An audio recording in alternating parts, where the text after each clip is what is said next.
welcome back to Mitchell's Homestead. Today I am starting a batch of almost ready to eat hummus. I picked up a bag of garbanzo beans from the store, also known as chickpeas, and I'm just going to put them in my bowl and cover it with cold water about 2 or 3 inches above the beans themselves, and then I'm going to let these soak overnight.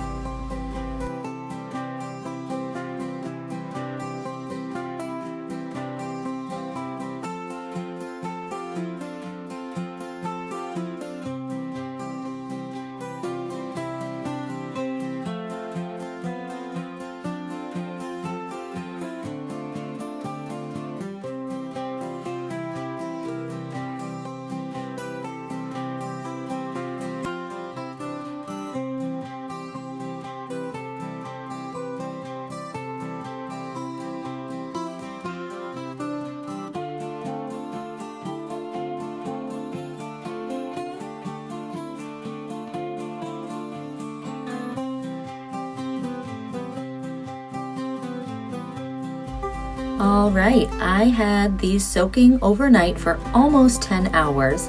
I strained them and gave them a quick rinse, and now I'm going to put them in my pot and cover with water, which will go onto my stove at a low boil for about 5 minutes.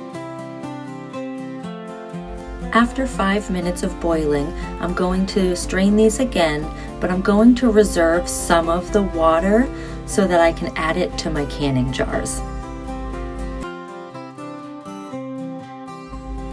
The recipe I'm following today for this hummus is roasted red pepper hummus. So I'm just cutting up 1 pepper here because I'm just doing a small batch, and I'm gonna pop this into the oven with some olive oil at 350 for about 20 to 25 minutes.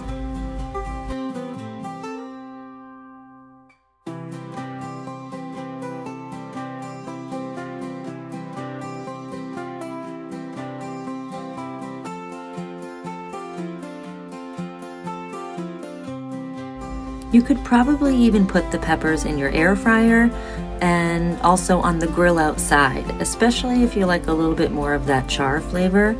But since it's currently about 20 degrees outside, I'm just gonna put them in my oven for today.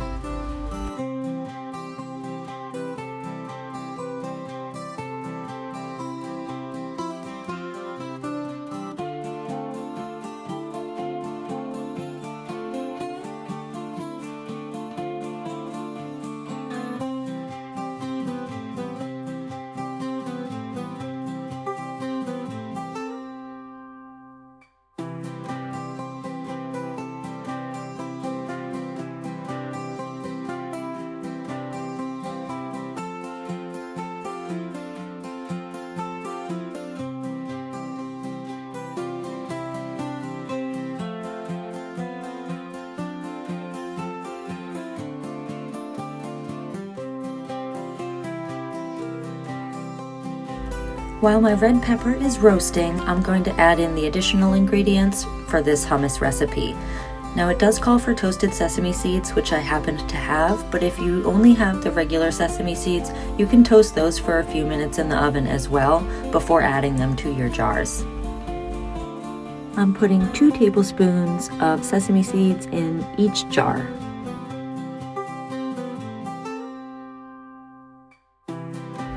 And I'll also be adding 1 clove of garlic per jar. Now if you like a lot of garlic, you can certainly adjust this to add more, or possibly even exclude it if you don't like garlic.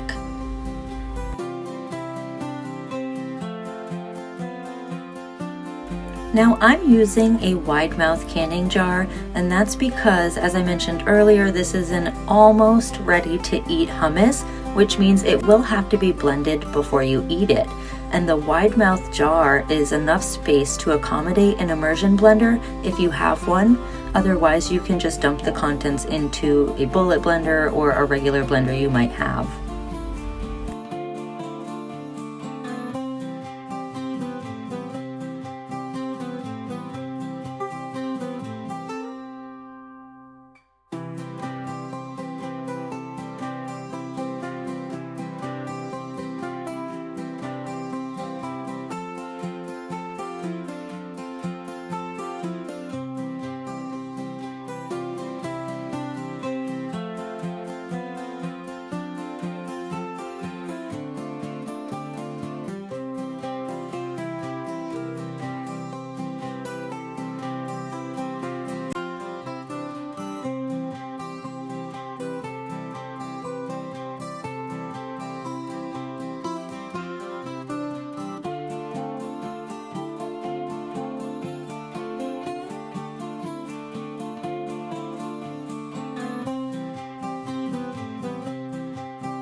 I'm also going to add a little bit of cracked pepper to taste. And I actually don't have a pepper mill, so I'm using a mortar and pestle because I have a large quantity of whole peppercorns, and a pepper mill that I used to use turned out to be non-refillable. So I've been just crushing up my peppercorns this way for a while, and it works.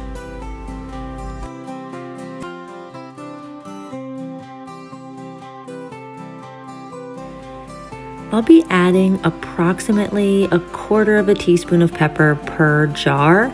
Now, the recipe calls for pepper to taste, so you can really add as much or as little as you want to each jar. And if you prefer a milder pepper, you could go with a white pepper instead.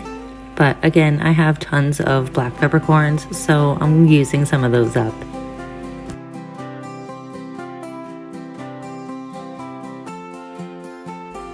I'm also going to add in a little bit of paprika to each jar.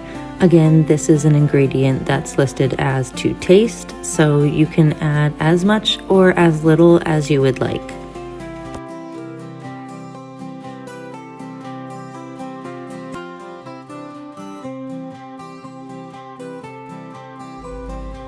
And now I'm also going to add a 1/2 teaspoon of salt to each jar.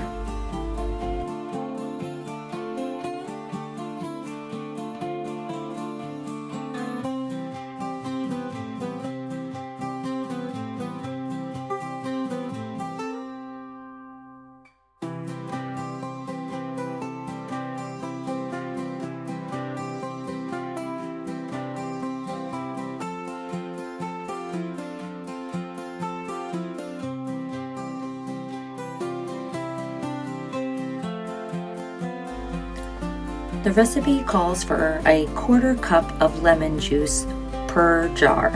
You can use fresh or you can use lemon juice from a bottle. Either works. I just happened to have a couple lemons on hand, so that's what I'm using for today.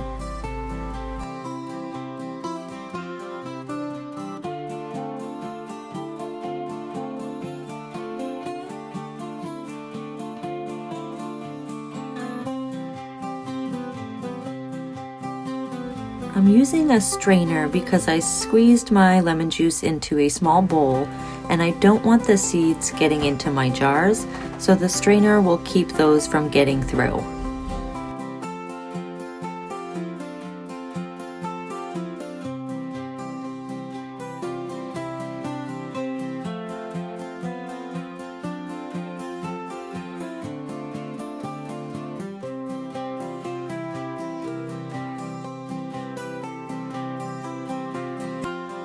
At this point, your garbanzo beans should be done with their 5-minute boil.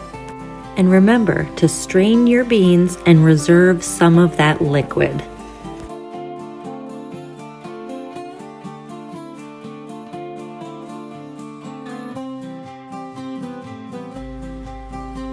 Now you can put 2 tablespoons of roasted red pepper per jar. I'm just eyeballing it here based on the 1 pepper that I cut up and roasted. It ends up being a couple slices per each jar, and that works out just fine. As I was putting ingredients into my jars, I realized I had enough left over that I could make a 4th jar, so I ended up whipping that up behind the scenes.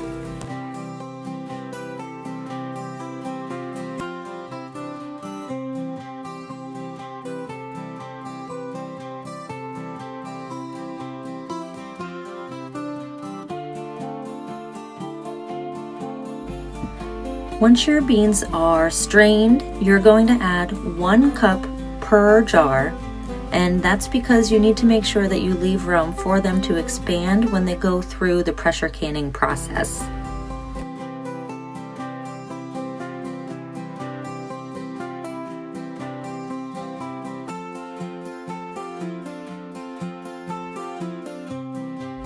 With all of our hummus ingredients in the jar, we are now using the reserved liquid to top off the jars to 1.5 inch headspace.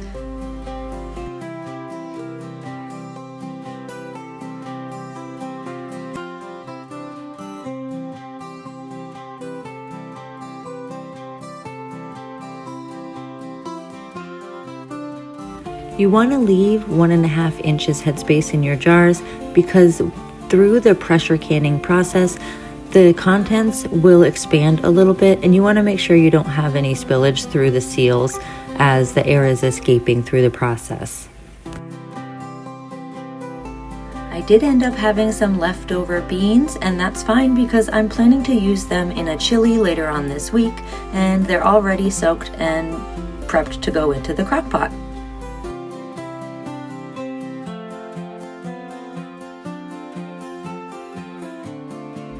Adding clean lids and rings to our jars, we're going to twist that on to fingertip tight because you do want the oxygen to escape from the jar while it's canning.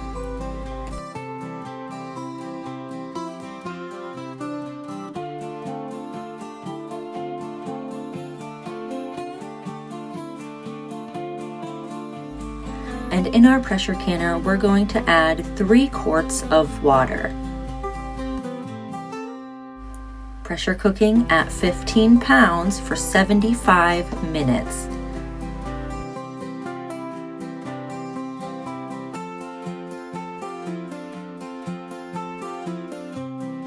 And there you have it, shelf-stable red pepper hummus.